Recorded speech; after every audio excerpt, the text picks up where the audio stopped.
നമസ്കാരം. ഇപ്പോൾ കിട്ടിയ വാർത്ത കടപ്പാറ ഉൾഭാഗത്തായിട്ട് ഒരു സ്ഥലത്ത് ഉരുൾപൊട്ടിയതായിട്ട് പ്രദേശവാസികൾ പറയുന്നത്. കൂടുതൽ ആൾതാമസമില്ലാത്ത സ്ഥലമായതിനാൽ തന്നെ വലിയ റിപ്പോർട്ടുകളൊന്നും വന്നിട്ടില്ല. നമുക്ക് പ്രദേശവാസികൾ എന്താണ് പറയുന്നതെന്ന് കേൾക്കാം. വീഡിയോയിലേക്ക് പോവാം.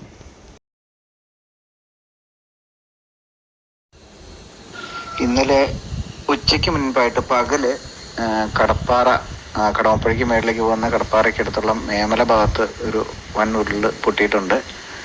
അത് സംഭവം ആരും അവിടെ താമസമില്ലാത്ത സ്ഥലമാണ്. താമസമില്ല എന്ന് പറഞ്ഞാൽ വീടുകൾ, കറണ്ട് സംവിധാനങ്ങളൊക്കെ വീടുകളുള്ളതാണ്.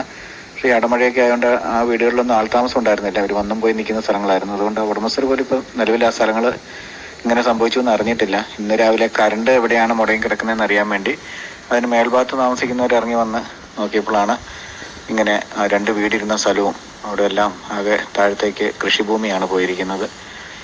വനത്തിനകത്തല്ല, ഇത് പറമ്പിലാണ്. അവരുടെ കൃഷി സ്ഥലത്ത് തന്നെ ഉരുളുപൊട്ടി അതിൻ്റെ താഴത്തേക്കുള്ള കൃഷിഭൂമികളെല്ലാം വളരെ കൂടിയ അളവിൽ സ്ഥലം അവിടെ നാശനഷ്ടം, കൃഷിനാശം ഉണ്ടായിട്ടുണ്ട്. അപ്പോൾ അത് ഇങ്ങനെയാണ് ഇന്നിപ്പോൾ രാവിലെ അറിയാൻ കഴിഞ്ഞത്. ഇപ്പോൾ മഴ പെയ്യുന്ന കാരണം അവിടെ അത് കണ്ടവർ അവിടുന്ന് വേഗം മാറിയിട്ടുണ്ട്. അവരതിൻ്റെ മേളിൽ താമസിക്കുന്നവരെല്ലാം വിവരം അറിയിക്കുകയും അപ്പോൾ എന്തെങ്കിലും വേറെ ദുരന്തങ്ങൾ ഉണ്ടായിരിക്കാനായിട്ട് അവിടുത്തെ പരിസരവാസികൾ തന്നെ മുൻകൈ എടുത്ത് പ്രവർത്തിക്കുന്നുണ്ട്. അതായത് ഇവിടെ ലൈൻ കമ്പിയും പോസ്റ്റും കറണ്ടൊക്കെ ഉണ്ടായിരുന്നു. അതിനപ്പുറം ഒരു ഉരുൾ വന്നു പോയി. ഇതിങ്ങനെ വന്നിട്ടാണ് താഴെ ഇന്നലെ കണ്ട ഉരുൾ വന്ന് പോയേക്കണത്. താഴോട്ട് പോയേക്കണതാണിത്.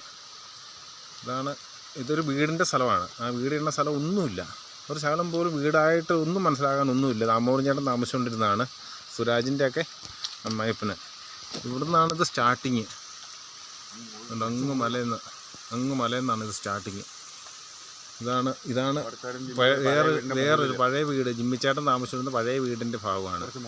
അവിടെ നിന്ന് വന്നാണിത്. ഇതാണ് പഴയ റോഡ്. ഈ റോഡിൻ്റെ ഭാഗം ഒന്നുമില്ല.